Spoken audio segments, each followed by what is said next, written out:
The bird sitting on your fence right now can probably tell you apart from everyone else in your house.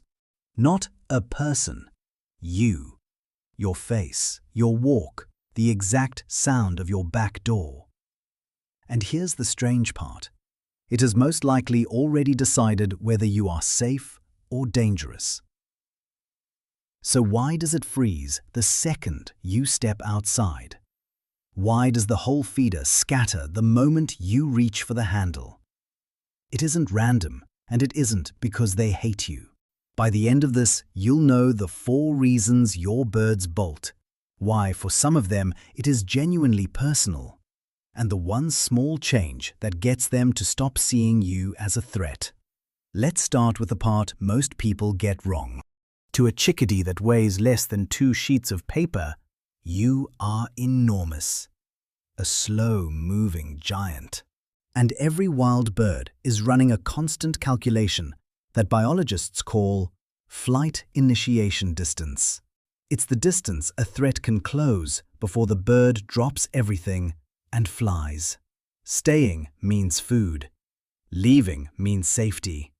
But it costs energy and a lost meal. So when the choice is lose a seed versus lose your life, the math is simple. Birds round up. They would rather flee from 100 harmless humans than guess wrong about the one that wasn't. That caution is not nervousness. It's the reason their ancestors survived long enough to have them. Now look at your own face. 2 eyes, side by side, pointed forward. In the animal world, that is the layout of a predator. Hawks have it. Cats have it. You have it. Most prey animals have eyes on the sides of their heads to scan for danger in every direction. Hunters have them on the front to lock onto a target. This is why staring matters more than you would think. When researchers tested birds like starlings and sparrows, the birds took off sooner if a person looked directly at them, compared to the same person walking past while looking away. To a bird, direct eye contact is not polite. It reads as a predator locking on. You think you are admiring them. They think you are aiming. Here is where it stops being general and gets personal. Researchers at the University of Washington ran an experiment with American crows. They wore one specific mask while they trapped and tagged the birds, an experience the crows very much did not enjoy. After that, anytime anyone wore that same mask, the crows scolded it and dive-bombed it. And not only the crows that had been caught. Other crows. Crows that showed up months later.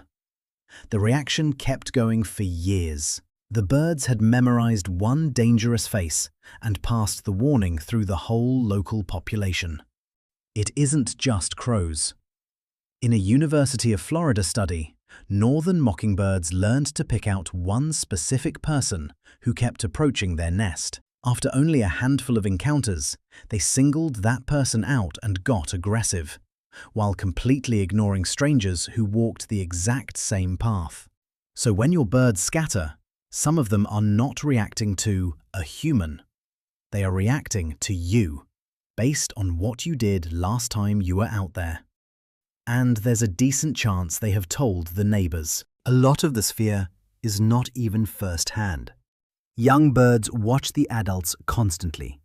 When a parent panics at something, the chicks file that thing away as dangerous without ever testing it themselves.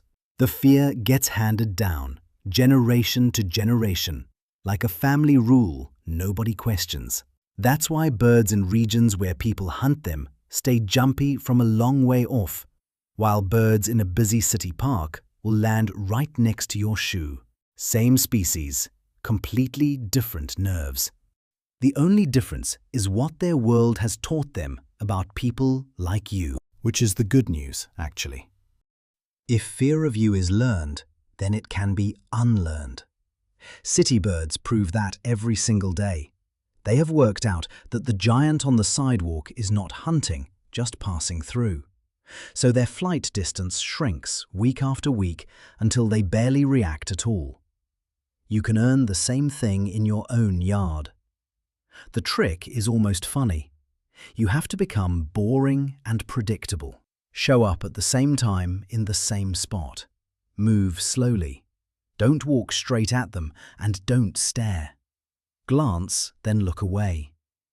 Keep the feeder full so you turn into the source of good things instead of a threat. And give them their space. Let them keep whatever distance they are comfortable with instead of closing it. Do that for a few weeks and the birds quietly recalculate you. Threat becomes neutral. Neutral becomes safe. Some birds, chickadees especially, will eventually take a seed right out of a still, patient hand. You didn't tame them. You just stopped reading as something that eats them. So next time you step outside, test it. Don't look straight at them. Move slow. Then watch how differently they treat you the moment you stop acting like a hunter. If you like pulling apart the hidden reasons animals do what they do, there's a lot more of that here. I'll see you in the next one.